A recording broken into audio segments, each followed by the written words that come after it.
I'm going to try to explain how we can calculate the probability of independent events. Okay, so two or more events occurring.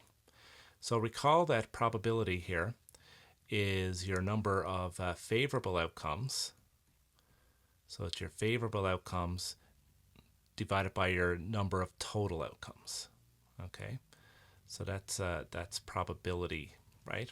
So say for example your probability of getting ahead on this coin, if you flip this loonie, your probability of getting ahead would be 1 out of 2 because you have two possible outcomes, heads or tails, and your one favorable outcome. If, for say, you're rolling this die and you want to say what the probability is of getting a number less than 3,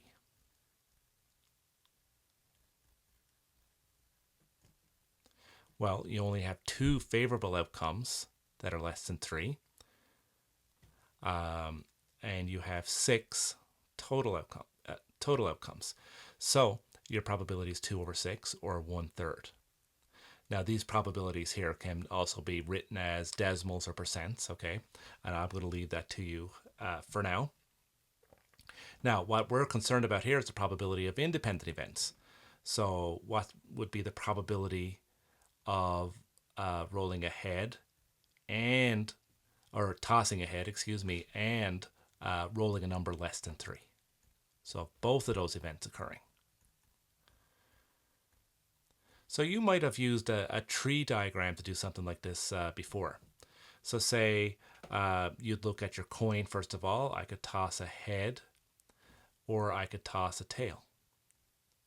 Now if I toss a head, I could roll a 1, a 2, a 3, a 4, a 5, or a 6. Right? Those are all possible outcomes.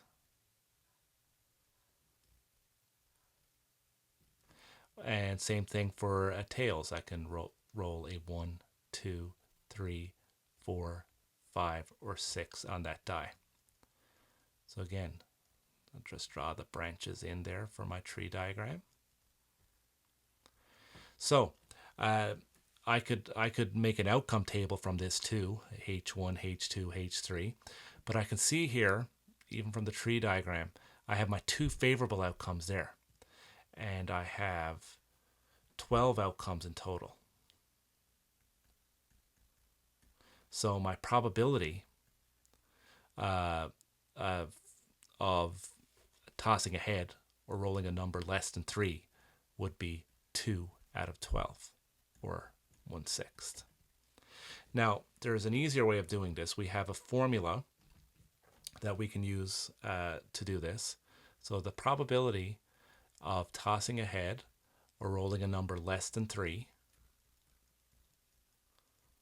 I can get by multiplying the probability of tossing a head times the probability of rolling a number less than 3. So much faster than drawing out that tree diagram.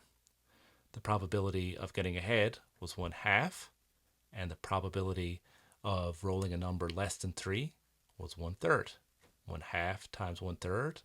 1 times 1 is 1. 2 times 3 is 6, is 1/6, just like I had on the previous page. So in general, if you have two independent events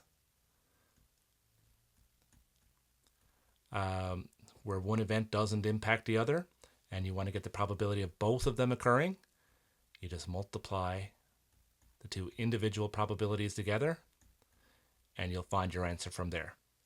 So we'll do more work like that in our upcoming videos. Thanks for watching.